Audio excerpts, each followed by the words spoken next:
pun mata ataupun nak menjelaskan penglihatan. So yang pertama mudah saja kita akan bermain di poin urat saraf. Urat saraf ni dia hanya ada poin dia adalah di tapak tangan dan tapak kaki. Jadi kita akan bermain di antara dua benda ini.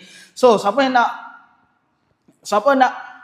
hilangkan rabun mata ataupun jelaskan kembali mata adalah yang pertama ini ibu jari. Kita akan tekan daripada ni bawah kuku ni sehingga ke tempat ini. Alright? Daripada bawah kuku sampai ke bawah ini. Kita akan tekan selari sahaja. 1, 2, 3, 4, 5, 6, 7, 8. Buat selama 8 kali. Dalam keadaan 8 kali ni kena baca ya basit, ya basit, ya basit, ya basit, ya basit. InsyaAllah. Buat kedua-dua belah tapak tangan. Alright? Bermula tangan kiri, kemudian baru tangan kanan. InsyaAllah tuan-tuan, semoga siapa yang ada sakit di bahagian mata akan selesai dan sihat dan boleh melihat kembali dunia yang indah yang diciptakan oleh Allah Subhanahu Wa Taala. Abang Long ijazahkan ilmu ini, komen terima untuk bersanad dan boleh bagi ilmu ini dekat lebih ramai orang di luar sana.